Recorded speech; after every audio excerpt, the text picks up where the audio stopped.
Hey guys, welcome back. BDC Care here, and we're back with our weekly recap of all things Injustice. The current challenge is Killer Frost. That's a 1 week repeat, and the required characters for that are Joker, Nightwing, and Superman, who you can get at silver, bronze, and gold, respectively. Her passive is Best Served Cold, which means that she dampens all opponents' power generation by 50%. Her attack is 850, and her health is 1200, and she was last available from before we were keeping a spreadsheet, so it's been a while. So before 2019. Yeah. It's 2018 or early. I guess we could, if we were so inclined, we could search through all our videos. Yeah, but it doesn't really matter. It doesn't really matter, right? Because, so here's the thing. I mean, it's been a long time. One thing people always ask, well, what's the schedule for the challenge characters? Yeah, we don't know, because now they're mixing things up a lot more than they did recently. So despite having really lowish stats, she is, I think, still a relevant card. Her passive makes her pretty great. Power dampening, I think, is a great strategy.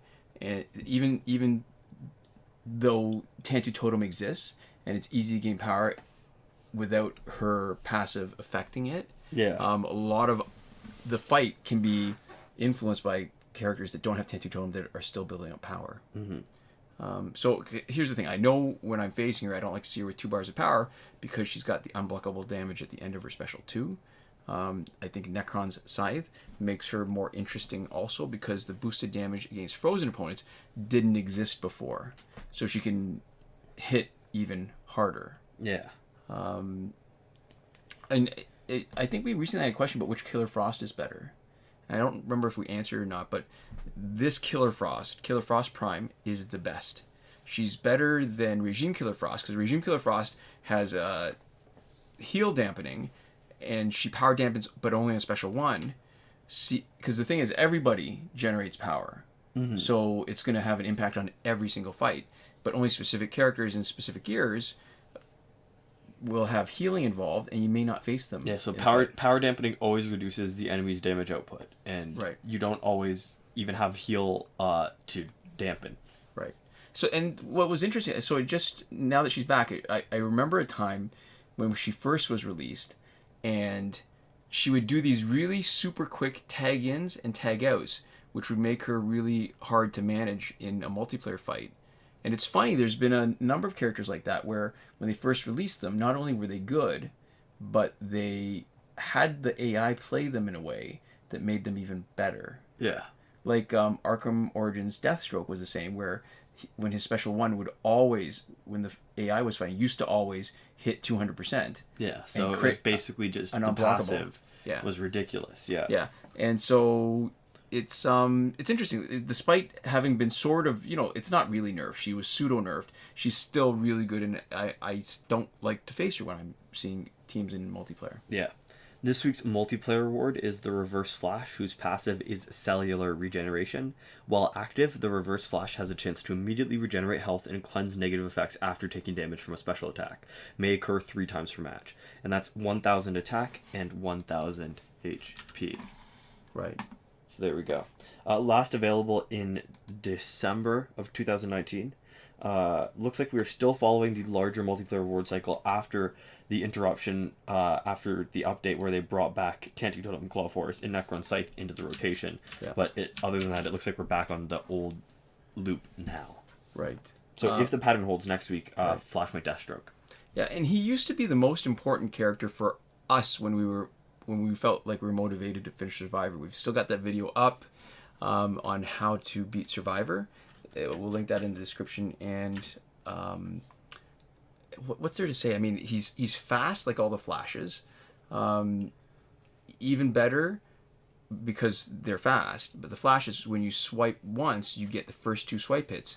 So if you don't swipe again for his 3rd hit, he's got, out of all the Flashes, he's got the shortest. What was the word used? I call it refractor period. You call it... the time it takes before you can trigger another attack, right? Yeah. So that you can juggle the opponent. So even when they have a bar of power, because typically the characters that can juggle, when the opponent has a bar of power, it's end lag or ending lag. Ending lag, okay. So the best was when you could juggle an opponent, they'd build up power, they'd have a full bar, and they wouldn't even be fast enough with their specials to interrupt your basic attacks. Mm-hmm.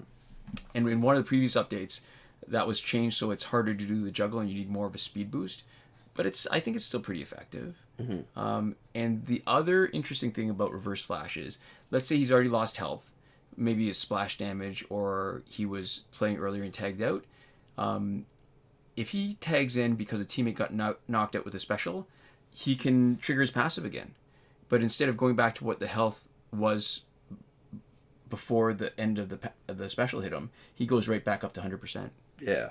And if his cellular regen triggers in the late rounds of Survivor where the specials are disabled, you can re-enable his specials. Yeah, which is pretty cool. Yeah, so he's definitely interesting despite having low stats. I mean, he's been outclassed now by 3 different flashes, right? Mm-hmm. The most recent one was last week's Metahuman. But his passive definitely is does a lot of work. Yeah, and the speed of his passives and the way they're set up makes him still useful. Mm-hmm. In the store, we have the Conduct Black Adam pack for $26.99 Canadian. It comes with no credits and it doesn't unlock in your store, so it's a clue for what next week's challenge is. Most of the time it is what next week's challenge is. And for the fact that you don't unlock it in your store and you're about to get an opportunity to get it just by playing, it's not worth the buy. Yeah. And there's also the Most Wanted pack, which is interesting. So it's $26.99 also. The description says 3 of the most desired characters. And they mention Jessica Cruz, Blackest Night Martian Manhunter, Arkham Knight Batgirl. And, okay, so it's interesting. When you look at the eye to give you a breakdown of the drop rates, right? So Arkham Knight Batgirl is 8%, Blackest Night Martian Manhunter is 8%, Jessica Cruz 8%, Shazam 8%, Teen Titans Raven 8%. So it looks interesting, right? So they're not bad characters. We haven't done an opening since June 2018 when it cost 600,000 credits, but the description hasn't changed. And we can link to the video if you want, actually. The description hasn't changed, and the breakdown of what's supposed to drop hasn't changed. So if the numbers that we got back in June 2018, 2 years ago, is any indication, besides the one that they listed, right? So Shazam's decent, Teen Titans Raven is decent, Blackest Night, Martian Manhunter, Rebirth, Jessica Cruz, Arkham Knight Batgirl, but it also has Killing Joke Joker, Regime Superman. That's the in the store Superman already. Yeah. Teen Titans Cyborg. Also in the store, not that great. Batman also in the store. And Arkham Knight Harley Quinn, yeah, she's good. Arkham Origins Batman, that's not bad. But I think spending money on this, if the breakdown is still the same, I think a lot of people are going to be disappointed. Yeah, because it's not really all the most wanted characters, and you get a bunch of people. It's not even some like mid-tier people. You get some crummy guys in there. And it made a lot more sense, I think, to have a mix of good and bad when it was power credits. Yeah, because it was cheap. Yeah. Yeah, but now it's real money, which is always expensive no matter what you get in it. Yeah. Yeah. In our Survivor, we have the League of Assassins gear set until the 15th of July, 2020. Phantom Zone is back for 2 weeks. Fight 62 is still broken. Last weekend's breakthrough was Hawkgirl, Green Lantern, and Lobo, and based on the schedule, likely this week will be Lex Luthor, Batman, and Doomsday. This weekend being the gold breakthrough characters. Right. Link in the description to a subreddit, the Injustice subreddit, where there's a thread that Devlin16 started that lists all the complete breakthrough cycle. Mm-hmm.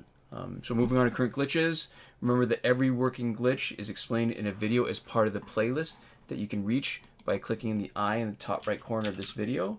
And in the description, we're Android only, so we can only confirm these glitches for Android, but we've also mentioned when viewers have given us information about iOS glitches, we'll make mention of that, but just keep in mind that we cannot test those, so we can't attest to them except to say what kind of feedback we've gotten from other viewers. Mm-hmm. So we'll start out with talking about the significant not working glitches, which are the ones that people come to us looking for, or ones that used to exist but have been patched out and no longer have any sort of replacement or equivalent. Yeah. So there's no working glitch for power credits that we are willing to endorse. On Season 6, Episode 9 of our P&Q and C&D&T, we talk at length about this, but there is a glitch that involves being signed in on one account on 2 devices simultaneously. And there's a glitch that will get you infinite power credits with that. But we don't endorse this glitch because that is dangerous. We doesn't look like they're doing it anymore, but at one point there was automatic bans for Right. being signed in on one account on 2 devices at once. So we know that they can check for that. Right. And ban you automatically, or, you know, at some point in the future, if they looked at your account, they could Right. also probably figure that out and ban you. Right. So we don't like using that glitch. Right. If you really want to find it, you could find it out there somewhere on the internet. Out in the interwebs. But we won't be demonstrating it. We won't be showing it off just because Right. we think it's too inherently risky. Right. So the glitch for getting repeated past multiplayer season rewards is also not working. Glitch for early multiplayer season rewards is not working in a way that you can exploit. No glitch to get through Phantom Zone quickly, although we do have a strategy for how to get through it as fast as possible. And free energy without having to watch a video glitch, that's gone, because that button to watch a video for free energy doesn't exist anymore. So on to working glitches. Yep. The glitch to let you play Phantom Zone repeatedly is still working, and the challenge reset method that requires Google Play Cloud Save is also still working, and that's confirmed on the current Killer Frost challenge. We mentioned them together because the challenge reset can remove Phantom Zone progress and vice versa. So if you are willing to do either glitch, you have to make sure that you want to do both at the same time, which is to say reset progress on both. So don't reset your challenge when you're halfway through a crystal unless you're okay with that. Yeah. We've cut and pasted a comment from viewer Jonathan Yang on how to reset the challenge on an iOS device. Breakthrough glitch to let you play it repeatedly, still working. The airplane mode / refund glitch is still working, good for both packs of the random drops, also known as loot boxes, and last laugh tickets. Now that Phantom Zone is back, we want to point out again that we have not been able to get it work for us in Phantom Zone, because Phantom Zone, the last crystal to get the character, you need to have an internet connection. Now, you can get it to sort of re-roll or look like it's re-rolling, and give you a different card each time. However, in the times that we've done it, every time that's happened and we settle on something that we like better than the first one, when we went back to check our collection, it was always the original card. We never got what we kept on re-rolling to get. So it might look like it's working. It's never worked for us. We'd be happy to find some other way to test it if somebody lets us know that they've had it successfully working on Android. We haven't, but people have reported that it does work on iOS to re-roll. So there we go. Time shifting still works in Android for unlimited survival play and energy recharges. As always, return your clock back to normal before you finish messing around with your time. And finally, in between the not working and working glitches, we have the promotion glitch, where we can promote characters that are still locked. Hasn't had the right conditions since, let's say, 2.14, so it's not testable, it's not usable, but it's never failed on us. Right. Yeah. So it's still there, waiting for the day it is able to be tested, and that day will be never. And we are sticklers for details. So that's it for this week. We want to end, like we usually do, by giving a big shout out and thank you to our patrons on Patreon who've been supporting us. That is Console Peasant and Edwoon at the top tier, last word. Mohammed Albshaiti at the Your Message Here tier. Shawn Farrell, Daniel Simonson, Aaron Maule, Michael DeVries, Brandon C., and Irvin Ruiz, who are supporting us on the credited level. And Chris Wolff, Scarlet, Dani, and Awesomegamer 241 at the gratitude level. There we go. Thank you guys so much for watching. We'll see you next time. Komoda.